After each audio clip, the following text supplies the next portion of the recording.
Hey there. Thanks for hanging out with me today. If we've not met before, my name is Megan. I'm a coach, and I want to talk to you about how to have a fresh start and return to simplicity this year. So, whether you're catching this in the very first week of January or somewhere else in the middle of whatever year this is exactly the right place and the right time for you to get started. I know we're just coming off of New Year's when I'm recording this, and that doesn't mean that it's too late. It doesn't mean that if you're watching this a few days in, or a few months or a few years in, that time's passed, you've lost it. It means it's exactly the right time for you because you found this, and we all know how the algorithm works. So, what I'm offering for you in this video is a return to a more analog life, less stress, less anxiety, less burnout, and a lot more confidence and free time and success without stress. My life has been 100 miles an hour. It's been that way since I was little. I used to run every place that I went, which is funny because I don't run anywhere now. I was always the first one to turn my stuff in because I wasn't going to procrastinate. I've never been a procrastinator. That's not an issue for me. It's the opposite. I rush. I go as fast as I can so that I can get on to the next thing. And for a lot of my life, that came without a lot of strategy and without a lot of pausing to actually solve problems. It was like, it'll work, it's fine. And honestly, it's been fine and it's worked. I've been multitasking and balancing like a champ for most of my life. So why am I choosing to hit the brakes in 2026? Because it's not working for me anymore. And maybe it's not working for you either. So I spent most of this past year and maybe the past few years taking a long, hard look at what's important to me and what I want to achieve and how I want to feel about my life and how I want to make an impact. And in this episode, I'm going to share my goals and strategy for this year and how you can find the success without the stress in your life too. I'm going to share why I'm connecting more in my community and face to face and what this might look like and why you're going to want to do it with me. And I'm going to talk to you about returning to analog. Not all the time, but for more of the time, or maybe even most of the time. I know it's trendy right now, and that's great, but it's not just trendy. It's actually necessary for a balanced life and for a calm nervous system. And I would argue for the sanity and the safety of the planet because we're all a little keyed up and confused and inundated with everyone else's ideas and everyone else's stories and a whole lot of fake garbage stuff. I want to talk to you guys about how you can get back to a place where you can trust yourself and trust the world around you, not in a naive kind of way or in a blind eye kind of way, but in a very authentic kind of way, because you know that you're doing the very best that you can do for yourself, for your family, and for your life. And when we all do that, the entire world benefits. I'm also going to talk to you a little bit about my boundaries and balance audit and the benefits of reviewing your life for a fresh start. Yes, in the new year, but maybe even in every quarter or whenever you feel like things are off balance. So let's start with my goals and strategy for 2026 and what that might like for you. I decided this year that I wasn't going to do a word of the year. I also decided that, once again, I wasn't setting resolutions. I've never been big on resolutions. I've recorded this in previous New Year's podcasts and just saying resolutions aren't for me. And in all actuality, resolutions don't work out for very many people because we tend to drop them by the middle of February. I don't really see any point in starting something that I'm likely to quit in February. And when I thought about coming up with a word of the year, I thought about what I did last year. So last year, my word of the year was intention. That really served me well. I'm not really ready to shed that this year. I don't know a whole lot about like Chinese New Year and things like that, but I've been watching lots of videos about Chinese New Year and realizing that this whole year of the snake and this year of the snake activity that has been 2025, I'm actually following along very well blindly because I didn't know that it was the year of the snake. I'm noticing that it's really been applicable to my life this year. And I also learned that 2026 is the year of the horse, and not just the horse, fire horse, which has been my life up until this point. So, how do I feel about my year being slow and intentional when I'm going into a fire horse year, not really knowing what that means? I'm going to use the lessons that I learned in this past year of intention and of shedding to be slow, but take intentional action. So I'm bringing it all together. And maybe that's the way it works and maybe it doesn't, but it's going to work for me. So, what I want you to understand is even going into a new year where everybody's like, let's get to it, let's go, let's hustle, let's make these resolutions happen, let's set the word of the year. Action doesn't have to mean frantic and it doesn't have to mean forced. And for me, it certainly doesn't mean doing everything by AI. As somebody who has always moved fast, AI has been a dream. I don't have to think, I can just make it happen. And it's also making me start to wonder if I actually can think anymore.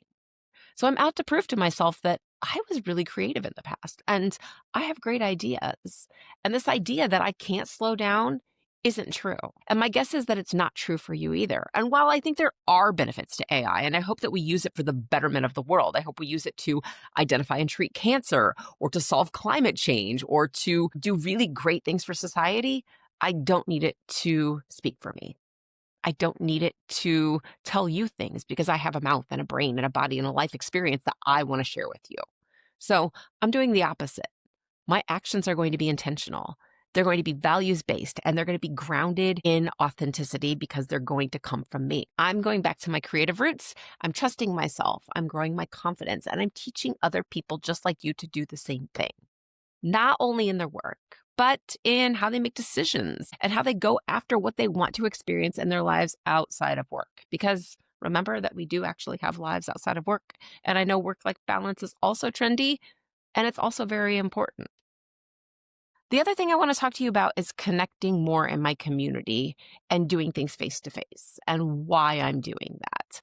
I'm not going to go into the deep nitty-gritty because there's a lot of emotions wrapped up in this for me, but I'm going to start with the basics of what we know is happening. And this is so funny because right before I decided to sit down and record this episode, I was listening to the news and one of the feature stories they were talking about is how much we are looking at the impact of being digital all the time on kids, but also in adults, and the repercussions of adults, older adults, constantly scrolling and what that's done to the family unit, to society as a whole, and to our brains and our bodies, and how much chaos it's causing because it's mostly unregulated. And what we know is that most people don't self-regulate very well.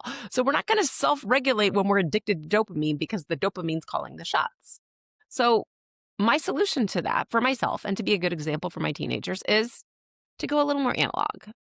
I'm not crazy. I'm not going to go completely analog. I mean, I do have things that I want to do online and I'm talking to you on a podcast. That's not analog, right? And I do have things that I want to use the internet for and I do want to use social media for, but it's not going to be the basis of my business. It's not going to be the basis of my life. And I'm going to challenge you to do the same. And here's why. We know that digital overwhelm and the monotony and serious lack of depth that we are experiencing in our lives is causing brain rot. It's literally causing adults, teenagers, and kids to not be able to focus or to think. So I'm going to go back to screenless activities for the most part. And it's going to help me with my focus. And it's going to help you too. It's going to help me be more myself and less the person that I saw online. It's authentic productivity versus scrambling, versus scheduling, versus AI speaking for me. It's not about chasing the algorithm or trying to get more likes or subscribes or anything else. Although subscribing is great. I'd love it for you to subscribe and follow along with me and just go through this whole year with me because I guarantee you're going to have the support that you want and you're going to have insights and you're going to start challenging what you think about what's possible. You're going to start trusting your intuition and your voice the same way that I'm going to get back to doing that as well. So creating a more analog lifestyle is just returning to a balanced life where your nervous system's calm, where you're not keyed up all the time and chasing your next dopamine hit. It's not about doom scrolling. It's about putting down the screens and going outside to touch some grass. Not no digital, but less digital. So be sure in this age of trying to get away from digital to, subscribe and follow along on YouTube or wherever you get your podcasts because you really can go outside and listen to a podcast and you really can follow along and choose to use whatever time you are online to your benefit instead of just watching other people live their lives. This year's going to be filled with all kinds of information. There's going to be action steps and encouragement and opportunities to help you feel more confident and less stressed and anxious and to find the success that you want without having to hustle and miss out on the moments that are really most important to you. Plus, you're going to solve a lot of health problems. And I just want to go through a laundry list of these that you can Google search yourself as well, because I just Google searched. And I would venture to say that if I've experienced a lot of these, you probably have too. Let's start with the physical stuff. Have you ever noticed that your eyes are more blurry or that you can't focus quite as well as you used to? Yeah, it could be that your eyes are getting old, or it could just be because screens wreak havoc on your eyes. We see it in kids. They're doing this and they can't, takes a minute for their eyes to focus. That is the screen problem. Dry eyes, blurry vision, headaches. It's like computer vision syndrome or something like that. Also, you ever notice how like your back, like, oh my God, my upper back and my neck are so out all the time. My shoulders hurt. Tech neck. Because we're always doing this. Let me find my phone. This, that's just bad posture. I don't know about you, but my grandma and my mom used to say, stand up straight. Stand up straight. Pull your shoulders back.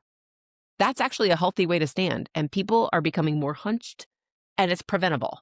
Put your screen down. Stand up. Go outside. Walk around.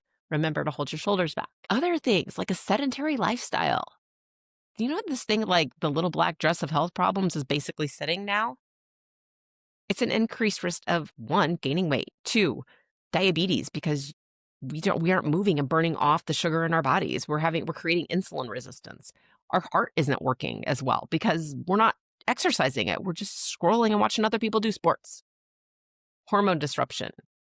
You've heard it before. Blue light keeps you awake at night. It makes you not sleep well. It disrupts your melatonin production. And then you're tired and groggy and grouchy and you can't focus the next day. Plus, your hormones are all screwed up. And it's like suddenly I don't know why I can't fall asleep in the middle of the night or why when I wake up I can't go back to sleep. It's because you grab your phone because your body's like, oh, you're awake? Let's have dopamine snacks. We don't need that. We have to put the phones down. But it's leading even more scary things to, for adults and for kids, is the mental and emotional effects. We don't know what's real and what's not anymore. We don't trust our brains. And every time that we're seeing something scary, we're giving ourselves, and remember, a lot of the stories are AI. We see those things and we're giving ourselves all of this anxiety and stress over what we are afraid is true. And we don't even know if it's real or not. More stress, we're irritable, we're lonely, and we're depressed. And that leads to more sleep problems and more scrolling. And really the only way to do this is to put the phone down. Because honestly, we're all just a bunch of addicts. And we've seen this in schools. I'm a former teacher, and I want you just to imagine what it's like to be in a school right now. And I want you to see how this might compare to you if you're at work. Or, if you're a student and you're in a classroom. Dopamine addiction causes you to crave your screen. And when you think of somebody who's an addict, an alcohol addiction or cigarette addiction, any addiction that you have, when someone takes that away from you, you go through withdrawal. And so we notice things like irritability, screaming, crying, inability to focus, all of those things happening in classrooms when kids can't have their phones for a couple of weeks because they're literally detoxing. They are going through withdrawal from their phone. It's a security blanket for one thing. They know they can get on it all the time. They get dopamine. They feel good. And then when you take it away, you've taken away their security blanket. Think of it as taking away a pacifier from a baby or a blanket from a baby or taking away somebody's cigarette like right out of their hand. They're going to freak out on you. And we see it happening in adults and kids. You can choose to go through that and to break that addiction. Your brain will recover and you'll be better for it. So I'm just challenging you in this day of so much FOMO and comparison and all of these things that are happening to put your phone away and let's just see what happens if we all go back to a more settled analog lifestyle for a while. And again, if you're like, I don't know, Megan, my entire life feels off. It's like my phone is involved in everything. This is how I bank. This is how I communicate with my spouse. This is how I research recipes. This is how I do my work. I get it. I'm not saying we can't have technology. We absolutely can. I don't think there's a way to back out of it. And I don't even know if we really want to. But if we can find where your life is off balance and why it is that you need your phone to feel good, and we do this through that boundaries and balance audit that I mentioned earlier, let's find the areas that need some intention and some attention so that you can start focusing on those areas of your life and really prop them up so that you're not doom scrolling, so that you're not trying to feel good from your phone. This audit is going to help you see all different areas of your life. What's going really, really well? What you're like, no, this is actually, I'm killing it over here. But this over here, it's killing me. and let's get some more balance to your life. It's so simple. It takes about 45 minutes, and you can find that on my website. I will put the link in the show notes so that you could just schedule an audit. Let's do it. Let's find what needs your attention. And let's see what you can do to move forward from there. I'm going to walk you through all of this. I got so many great things coming up this year with a monthly Success Without Stress workshop that you can come to, and these balance and boundaries audits that are perfect every time you need a reset. So let's talk about what it's like to put your phone away and what this analog lifestyle might look like so that you can have more space to think, to trust yourself, to feel confident, and to feel really, really calm. I saw a really cool thing the other day, yeah, on Instagram when I was scrolling, and it was an analog kit. And I was like, ooh, this could be a fun thing, like a little gift for people. And it was just a cute little basket of all the things that people used to do before they had phones. So they used to crochet, or they would read a paper book, or there were some walking shoes in there. There was a journal, there was board games or a deck of cards, or all of the things that we could do that don't require a screen. Maybe even watching a movie on a TV, but not on your phone would count because it's more of a community activity. You could watch it with your kids, you could watch it with your best friends, whatever that's like for you. But creating an analog kit for yourself so that you're like, oh, wait a second, I can tell that I really want to scroll my phone. I'm going to get something out of that kit. And if you're like, but I don't even know how my phone gets into my hands, I've seen this happen where you're like, no, I'm not going to get on my phone. And the next thing you know, you've been scrolling TikTok or Reels forever. It happens to the best of us. Your brain's calling the shots. So we really have to be onto ourselves here. But this idea of figuring out, where it is that this is happening, if it feels really hard for you to control, I want to share with you a story about someone that I was coaching recently. And I was actually coaching this person on their love-hate relationship with Facebook and how much they really loved it and hated it for all the right and wrong reasons. One, they wanted to know what was going on. They were trusting other people to show them how they were doing better. It makes sense. We all do it. I mean, whether it's reverse FOMO or regular FOMO, it happens to the best of us. But they were sick and tired of feeling like they had to share everything about their lives, whether it was about what was happening in their family or what was happening in their job or their vacations. They're like, why am I sharing all of this with people? Why do they need to know? I don't even talk to these people in real life. So here's what this guy did. He actually found a box. It was like a locked box. Specifically, I don't know if it was made specifically for a phone or whatever, but he set a timer on it so that when, like every day, he put his phone in the box and it would be a timer. And he didn't know the code to get it out. His wife knew the code, which was amazing. So the only way it could come out was either after it had been in the box for however long he had set the timer for. Maybe it was like an hour or 2 hours, 3 hours. I don't remember. Or if he actually needed it for something important, his wife could unlock it. And he's like, do not tell me the combination to get that out. He also had her set a passcode for an app on his phone so that he couldn't get on Facebook or anything else. He eventually deleted it and went totally off of Facebook. And he's like, I don't miss it at all. I don't miss it. And it just was this process of teaching his brain to find rewards that were non-digital. And those rewards for him were, he was spending more time with his kids and his wife. He was taking walks. He was going out and meeting friends for dinner. And he's like, all of these things that used to annoy me about Facebook are the things that I did to help myself not be on Facebook anymore. Incredible. So it is impossible. And I've coached people on this, more than one person, about their addiction to social media and always feeling bad every time they get on. And why do I feel so anxious? And how did my phone get in my hand? Let's figure it out. And it really starts with figuring out what is important to you personally, what is important to you professionally, knowing your values, and then going after goals with intention and slowness without having to rely on your phone to keep you feeling good. Because when you know your values, when you're aligned with your values, and when you grow your confidence, and when you start to trust yourself, all of those things start to fall into place. And suddenly you're not looking for dopamine from your phone. You're looking for it with being in your life, a part, like an actual participant in your life instead of a scroller. And that is a big deal, my friends. That is how we're going to get to this place where we can really return to simplicity and be authentic in who we are, both online and offline. It starts with stillness and discovering what's important to you personally and professionally. And then making it happen. without trying to wait on another like or another share or another comment. Because all of those things, we were really happy before we had those. And we're not as happy since we got them. But here we are, still chasing them every single day. Let's knock that crap off this year. Let's make smaller and slower chunks of time where we are being very intentional and sitting maybe even in uncomfortable silence. Can you do that? Can you sit with yourself and mind your mind? It's really scary, isn't it? Especially if it's filled with things that aren't true. So when we have those smaller and slower chunks of time, we are calming our nervous systems. We're learning how to manage our emotions. We're finding what we want. We're rediscovering who we are. And that's where I ended up this year. I hit the brakes. I haven't put a podcast out for a month. I spent the last several weeks really just being in my life and deciding that rushing and trying to meet algorithm expectations and trying to do all the things and trying to make my life happen online isn't where it's at for me.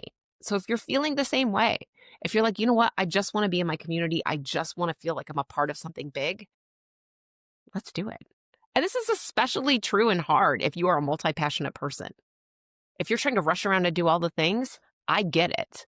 So let's find ways for you to do what fires you up, that makes you feel passionate, but without having to be on your phone, out running around and going.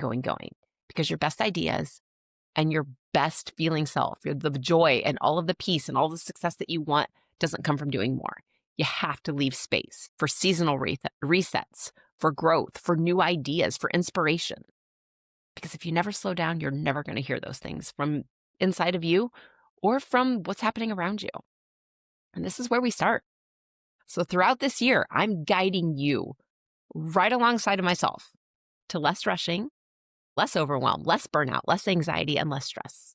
We're going to grow together and we're going to find ourselves again. And we're going to create the joy and the success that we've been wanting all along and be able to enjoy our lives, our actual lives along the way. You're not going to want to miss a thing. So be sure to follow along, subscribe to this podcast, and grab my email newsletter. It comes out every Tuesday. You can do that by going to my website. It's megandevito.com. Thanks for watching this. Cheering for you as always, and I will talk to you again soon. Take care. Thanks for listening to More Than Anxiety. If this episode helped you see things differently or take action, leave a review wherever you get your podcasts. It's a really great way to help other people find the show. And if you want more support between episodes, you can follow me on social media. The links are all in the show notes, or head over to megandevito.com, where I share free tools, tips, and content just for ambitious women who are ready to feel more balanced and confident. Until next time, take a breath, set a boundary, and remember, you are more than your anxiety.